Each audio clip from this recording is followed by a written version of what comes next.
Good Monday morning to you. Imagine the mystery and delight of not just hearing, but seeing the story of Jesus for the first time, almost as you were an eyewitness. That's what happened to a tribe in the jungles of East Asia when missionaries showed them the Jesus movie.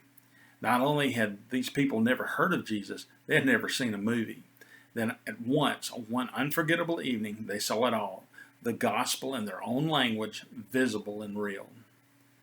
Imagine again how it felt to see this good man Jesus, who healed the sick and was adored by children, held without trial and beaten by jeering soldiers. As they watched this, the people came unglued. They stood up and began to shout at the cruel man on the screen, demanding that this outrage stop. When nothing happened, they attacked the missionary running the projector. Perhaps he was responsible for this injustice. He was forced to stop the movie and explained that the story wasn't over, that there was more to come. So they settled back on the ground, holding their emotions in check. Then came the crucifixion. Again, the people could not hold back.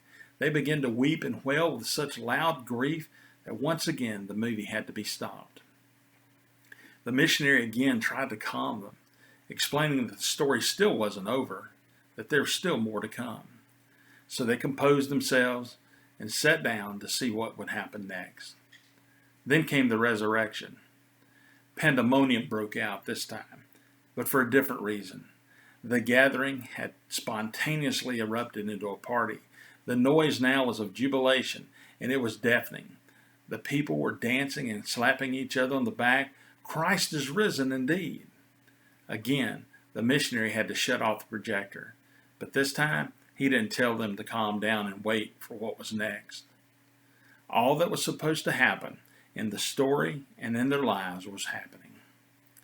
In Luke 23, verse 4, it says this: Then Pilate announced to the chief priest and the crowd, I find no basis for a charge against this man.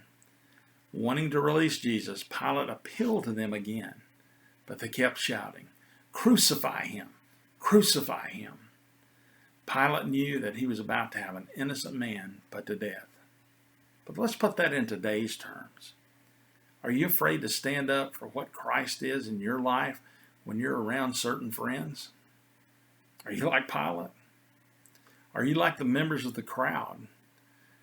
Do you not acknowledge Christ? When you do this, are you causing Christ to feel the pain of the nails being driven through his flesh again? In verse 39 it says, One of the criminals who hung there hurled insults at him. Aren't you the Messiah? Save yourself and us. But the other criminal rebuked him. Don't you fear God, he said, since you're under the same sentence? Are you like the thief on the cross? You'll have to answer that. Luke 23:44 through 46 says this: It was now about noon, and the darkness came over the whole land until 3 p.m. For the sun stopped shining, and the curtain of the temple was torn in two.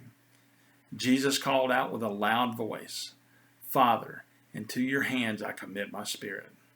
When he had said this, he breathed his last breath. Has the resurrection story become boring to you or just a routine thing that happens around Easter? I hope not. Think about Christ hanging on the cross in such agony for you and for me. When he took that last breath, he paid the ultimate price for you and me. For God so loved the world that he gave his only Son, that whosoever believes in him will not perish, but will have eternal life. I hope each of you has a great week.